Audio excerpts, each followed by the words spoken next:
Ooh, wait. Fire. I told y'all we was gonna get into it. Man, I tell y'all, I was looking, I was searching. You feel what I'm saying? I found Omar. I found ouch, I'm sorry, I had an itch. Um I found I found Omar's story. So yeah, let's get into a little bit of Omar. Omar Little from The Wire, gang. As y'all know, this is my favorite show from hood drama TV show from back in the day. So we just did Snoop. If you ain't see Snoop's The True Story of Felicia, go check it out, gang. You hear me? Go check it out. You feel me? Go check it out. You hear me? Now we doing Omar. I'm still looking for everybody else too. That the writers almost did not include. Season 5. Omar Little is trapped in an apartment building. Men on the stairs. Men in the hallway. Men with instructions to make sure he does not leave the building alive. Omar is cornered. There is no way out. So he runs to the window, looks down. 5 stories, concrete below. The kind of drop that ends a man. And he jumps. He hits the ground. He breaks his leg. And he gets up and he limps away. Alive. Facts. If you watch that show, you remember that part. Even when I seen that part, I was like, oh, shit. Snapped his whole leg. He ain't go to the hospital and none of that. Because he couldn't. He was on the run. You know what I'm saying? He couldn't. He had motherfuckers trying to kill him, but he couldn't. So he had to kind of heal up on his own, gang. When the episode aired, fans said the same thing. Come on. 5 stories. Nobody survives that. That is Hollywood.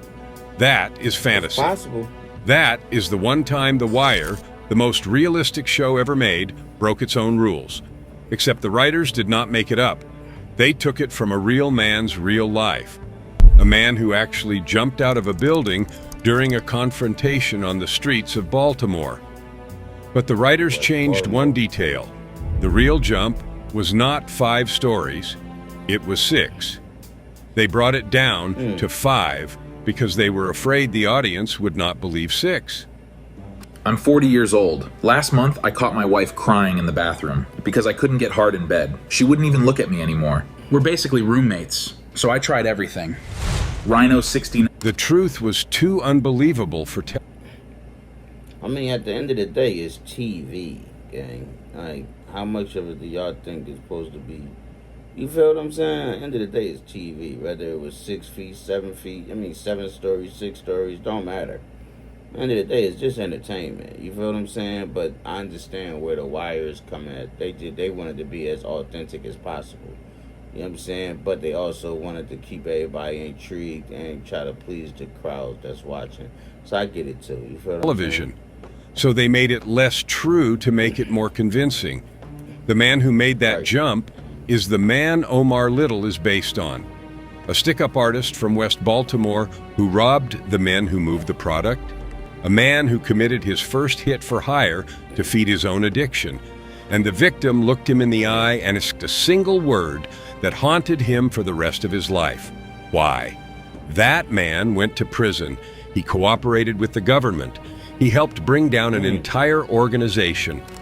And then the detective who arrested him and the reporter who wrote about him created a television show, and they turned his... So wait, he went from being a stick-up kid, you know what I'm saying, a hired assassin, to getting locked up, cooperating with the government, and taking down the same up because he was running around robbing and shit and hitting. It's crazy. Life into... And then the detective who arrested him and the reporter who wrote about him created a television show. That's wow. So they must have found bro intriguing as hell. So the detective and the reporter, okay, that's something. I never knew that. I never knew that the reporter and the detective was the ones who made the show. I never knew that. I knew Dave was a reporter before a director. You feel what I'm saying? But I never knew that the detective that arrested him as well was a part of the situation. I never And they knew turned that. his life into the most beloved character in the history of television drama. And then they hired him That's a to fact. write for the show. And then they put him on camera playing a character inside his own story. And then he married a woman whose own life of addiction had been documented by the same reporter in the same city, in the same world. And then he was gone That's crazy. at 58. Heart Yeah, failure. he passed away. On the streets of Manhattan, Rest 300 in peace, miles though. from My the man, Baltimore Omar Little. corners, where all of it started. This is the real story of Omar Little, the true story of Donnie Andrews. This is that story. Donnie. West Baltimore, the 1970s. Larry Donnell. Andrews grows up in the housing projects, Good drinks. not the Baltimore of the Inner Harbor and the crab houses and the Orioles games. The other Baltimore, the one the tourists never see. Row houses with boards on the windows, corners that belong to whoever is strong enough to hold them. A world where the product economy is the only economy that functions, and the men who run it are the closest thing to authority that the neighborhood recognizes. Donnie is not a dealer. He does not move the product. He does something that, in the hierarchy of the street, is even more dangerous. He robs the dealers. A stick-up man. The most dangerous lay down. position in the entire street economy. Because a dealer has a supplier who protects him. A dealer has a crew that backs him up. A dealer has a corner that belongs to him and a network that knows his name. A stick-up man has none of that. A stick-up man is at war with everyone. Every dealer in the city is a potential target, which means every dealer in the city is a potential enemy. And in West Baltimore in the 70s and 80s, the dealers are not small-time. The product trade has turned entire neighborhoods into open-air markets. The money is real. The men guarding it are real. And the consequences for anyone who tries to take it are as permanent as they come. Donnie Andrews walks into that world and makes it his profession. He is good at it, better than good. He develops a reputation that spreads through West Baltimore like a weather report. When Donnie Andrews is working, the dealers know, and the Like, smart Omar ones coming, adjust. Omar coming. They hide their supply. They move their cash. They post extra lookouts. Because the alternative is standing on a corner when Donnie rounds the corner. He is so effective that some of his robberies become legend in West Baltimore. There is one he would tell himself years later to David Simon directly. He walks up to a stash house. He does not have to go inside. He does not have to break down They the dropped door. it out the window. He tells the men inside what he wants, and they comply. They drop the bag out the window. No confrontation, no struggle, no negotiation. A man's reputation so established, so absolute, that the men... I knew a guy like that growing up, man, named Littles, and his homeboy Terminator. Oh, I mean Little and Termite. I call him Terminator. It's crazy. Termite and Little. Oh my God, gang. Oh my God, when they hit the block and they court you, gang, ain't no tough with them. They'll blow your head off, gang. Hey, y'all, let me get that. What? Bro. And niggas just be like, here you go, bro. Here you go, Termite. Here you go, Little. Alright. I see you next week. I'll be back, though. And nobody played with them, bro. Oh, my mention God. of his name is enough to make armed men surrender their product through a closed window without ever seeing his face. That scene, the bag dropped from the window, ended up in the wire almost exactly as it happened. When audiences watched it on television, they laughed. They thought it was dramatic exaggeration. It was not. It was Donnie Andrews, Tuesday. But Donnie Andrews is not just a stick-up man. He is also an addict.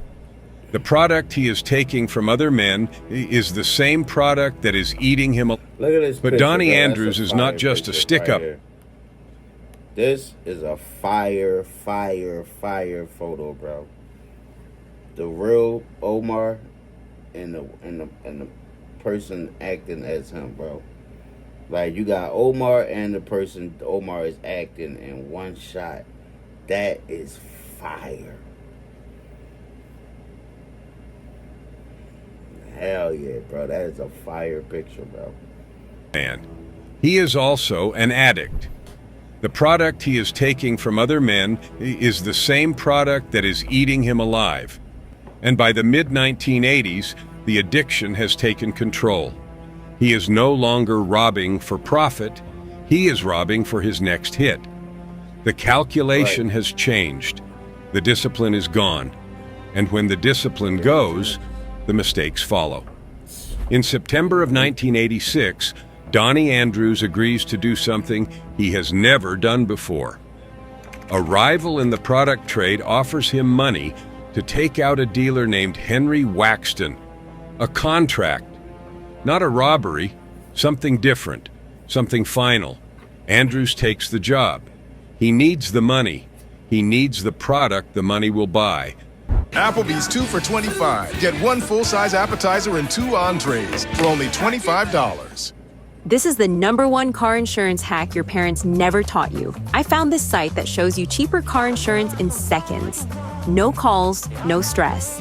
You just drop in your zip code. And on Gold Street in West Baltimore, he finds Henry Waxton. It jams. Waxton is on the ground. It will not work. And in that moment, in the gap between the malfunction and what comes next, Waxton looks up at Donnie Andrews and asks one word. Why? Andrews gets it working, and Henry Waxton is gone. But the word stays. For the rest of his life, Donnie Andrews will carry that word. Why? Asked by a man on the ground in the last seconds of his life, looking up at the man who is about to end it, not with anger, not with fear, but with a question. Why? Andrews would later say that question changed something inside him. Not immediately, not fast enough to save him from what came next, but eventually, slowly, like a crack in a wall that takes years to bring the whole thing down. But before the change comes, the fall comes first. Andrews is arrested. The detective who takes him down is a man named Ed Burns, a Baltimore homicide detective who has spent years working the streets of West Baltimore, who knows the corners and the crews and the faces better than most of the men who work them.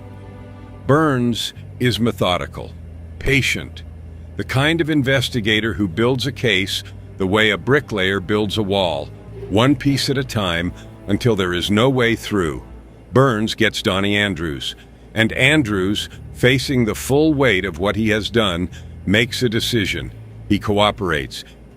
He gives the government information, names, cases. He helps bring down a product organization. He provides details that lead to additional cases.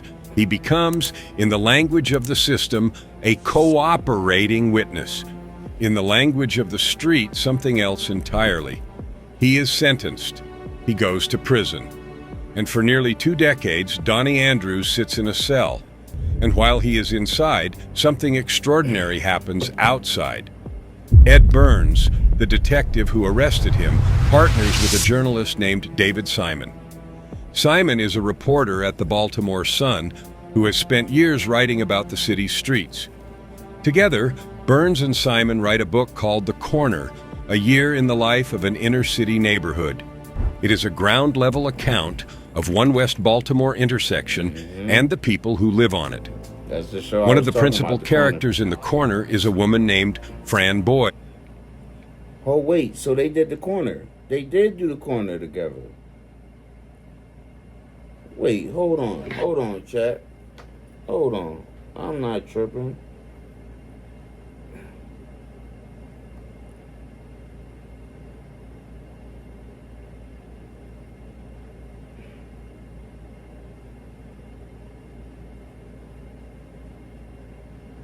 I ain't tripping, chat.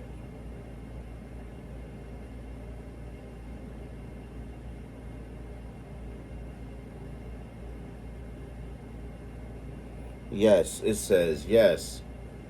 David Simon and and Ed Burns, who wrote The Corner, are also the primary creators and writers of The Wire. That's crazy, gang. Wasn't I just saying on the Snoop story we was watching? I said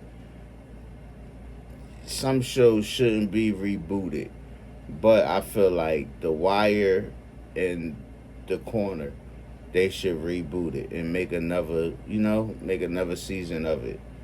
And I said Dave and whoever else wrote The Wire should link up and be the ones that do it. And that's crazy. They both of them run up. They both wrote The Corner and The Wire. But I should have knew that though. I should have knew that. You know what I'm saying? I totally forgot that Dave wrote The Corner. I totally forgot. That's crazy. A woman trapped in addiction. A woman whose life is documented by Simon and Burns with the same unflinching honesty they brought to everything they wrote about Baltimore. The Corner becomes an HBO miniseries.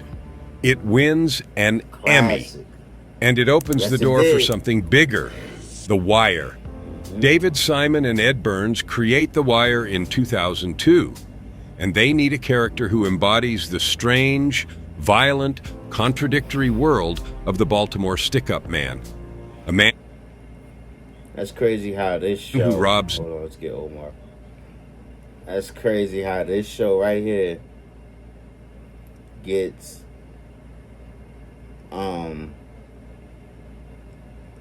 answered all my questions for the one we did on Snoop. Shit, maybe we should have watched this one first, you know? But I ain't know it was out. But let's get back to it. That's a fire photo.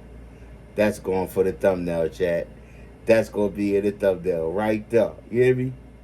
This photo and the photo of Donnie and Omar sitting in the car. I'm going to have that all in one thumb. Well, I'm going to put it together. Watch.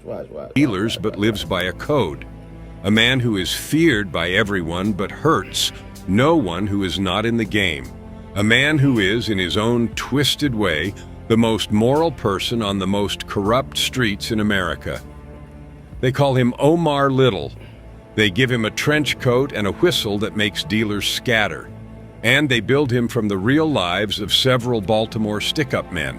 Shorty Boyd, Ferdinand Harvin, Anthony Hawley, real names. Real men, real Baltimore.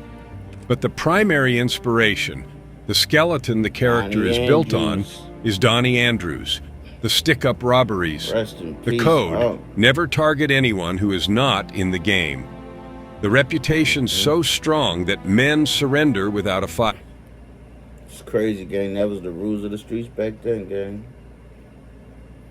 Like late 2000s, like I want to say mid 2000s, everything started changing, bro. It used to be, don't put your gun on those civilians, gang. Like, if you're not in the game, you safe, bro. Like, that was the rules, gang. If you wasn't in the game, out here doing nothing illegal, gang, you was safe. You feel me? You was a 9-to-5 worker, stuff like that, bro. Won't nobody turn their pistol on you, bro. Do nothing to you, gang. You know what I'm saying? If you was a woman or a child, you off limits. Civilians, off limits. The game was played on people that played the game. You know what I'm saying? And then they changed them up to start going outside the game, bro. And that's when it got all effed up, brother. All effed up. Because the rules only applied to people that was in the game, that played the game. Motherfuckers, it's crazy. The jump from the building, the haunted conscience underneath the hard exterior. The way Omar moves through the show like a ghost, appearing and disappearing, belonging to no crew, answering to no boss. Operating by a moral code that nobody else on the street understands or respects. That is Donnie, scene by scene, beat by beat. Michael K. Williams, the actor who plays Omar, bring something to the role that no script can provide. Williams grew up in the Vanderveer projects in East Flatbush, Brooklyn. He carries his own scars, literally. The scar on his face came from a fight on his 25th birthday. He is not performing the streets, he is remembering them. And when Williams meets Donnie Andrews, the two men recognize something in each other that neither of them needs to explain. Williams would later call Andrews one of the most important people in his life. And Andrews would say that watching Williams play a version of him on television was one of the strangest. He carries his own scars. The actor who plays Omar brings something to the role that no script can provide. Williams grew up in the Vanderveer projects in East Flatbush, Brooklyn. He carries his own scars, literally. The scar on his face came from a fight on his 25th birthday. He is not performing the streets, he is remembering them. And when Williams meets Donnie Andrews, the two men recognize something in each other that neither of them needs to explain. Williams would later call Andrews one of the most important people in his life. And Andrews would say that watching Williams play a version of him on television was one of the strangest experiences a man could have.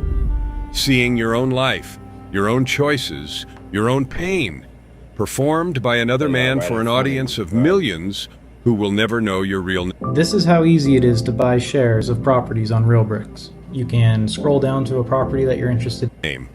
And here is where the story turns into something no screenwriter could have invented.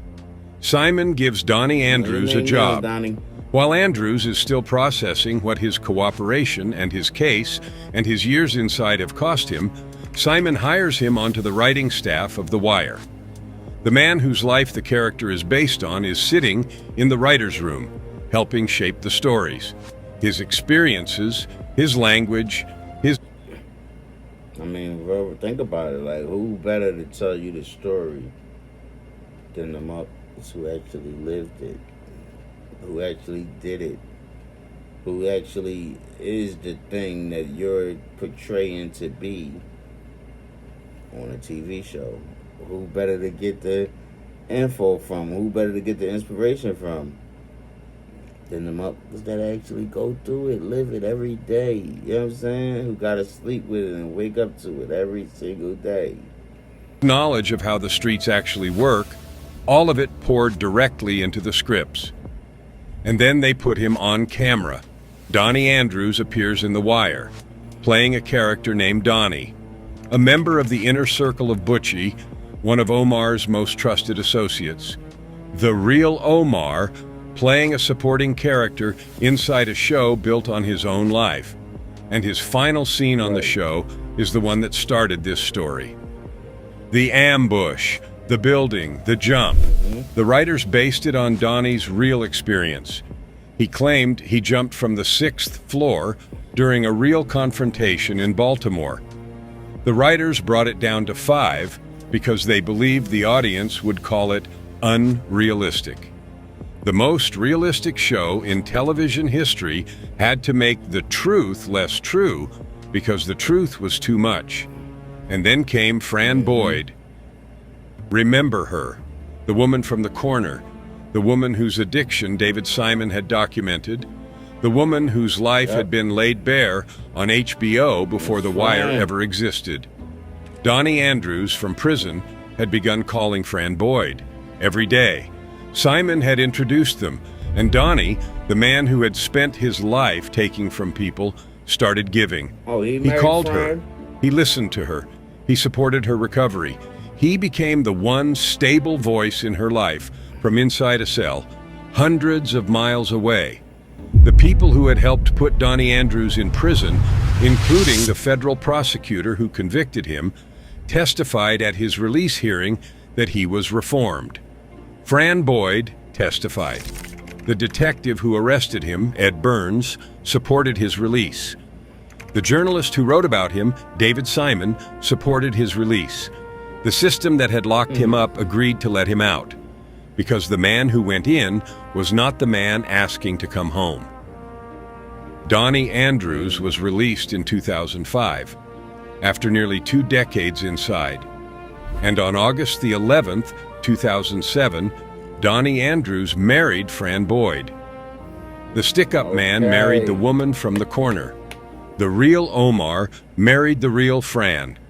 2 people who... Bro, if that is not a full circle moment, gang, that's crazy, gang. whose lives had been shattered by the streets of Baltimore, documented by the same writer, depicted on the same network, found each other inside the wreckage, and built something neither of them had ever had before. The wedding guests included David Simon, Dominic West, who played Jimmy McNulty, Sonia Song, who played Detective Kima Greggs, Andre Royo, who played Bubbles, the cast of The Wire, at the wedding of the man the show was built on. After his release, Donnie Andrews founded an organization called Why Murder. He worked with young people in Baltimore. He visited schools. He told his story. He did not hide from what he had done. He did not dress it up or make himself the hero. He told the truth about what the streets take from you and what they leave behind. He became the thing the system had told him he could never be. A man who added to the world instead of taking from it. And then, on December 13th, 2012, Donnie Andrews collapsed in Manhattan. Aortic dissection, emergency heart surgery. He did not survive. He was 58 years old.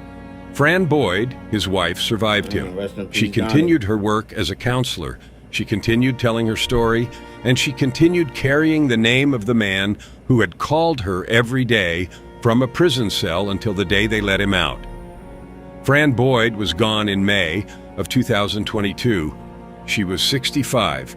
And Michael K. Williams, the actor who brought Omar to life, the man whose performance turned Donnie Andrews' experiences into the most beloved character in television history.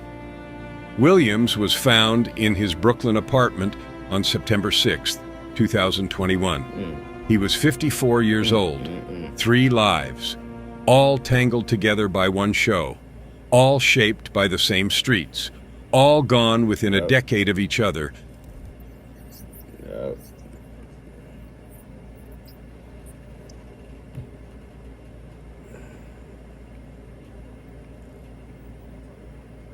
And here is the thing that sits on top of this entire story like a weight nobody can lift. President Obama was asked in an interview what his favorite television character was. The President of the United States.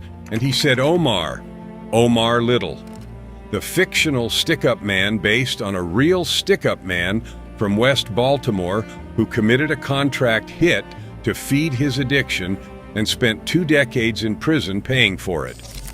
The most powerful man in the world named a version of Donnie Andrews as his favorite character on television, and Donnie Andrews, by the time Obama said it, was working with kids in Baltimore trying to keep them from becoming the thing the president admired on a screen.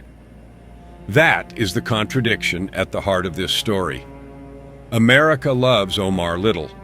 America quotes him.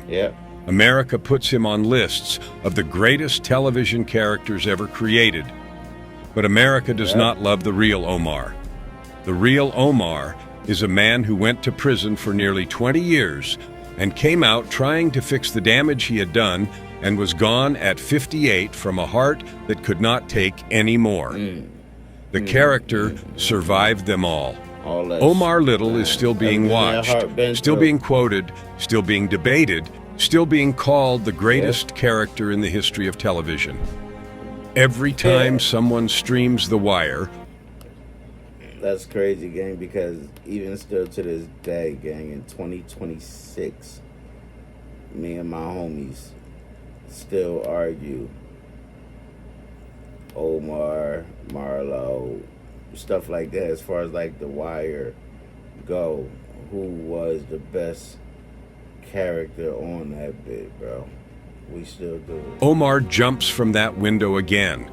Every time he survives, every time the audience holds its breath, even though they know how it ends. But the man the jump was based on is gone, and the man who played it is gone, and the woman who helped bring them both into the light is gone. What remains is the story, and the question that started it. A man on the ground, looking up, one word, why? Donnie Andrews spent the rest of his life trying to answer it. It's crazy. Some things you can't. Some questions you just don't got the answers to, and you just learn to live with the question instead of trying to figure out the answer. Even if you know the reason or the meaning, because it still don't justify why you did it. For real. Because, man, good story, gang. Rest in peace to Donnie, rest in peace to Miss Fran, and rest in peace to my guy that played Omar'S little gang. Condolences to their families, man. Wire is always and will continue to be my favorite TV drama. Love. Let's ball. Hey, chat, I'm finna log off, gang. I'm fucking tired. I'm ready to go to sleep, gang. I'll check y'all out tomorrow, gang. LLBE, gang. Live life, be everything, man. Lessons learned, blessings earned. Stay focused, motivated, positive, and most importantly, stay out of the way. Do not become a hashtag in someone's bio. You hear me? Love. A spar. Hey, yo! Check it out. Here it comes. Something ain't right, yo. Watch out, man. Here come that fool. It's packing. Here he comes. Yo, son, come on. Yo, Omar'S coming, man. Oh, shit!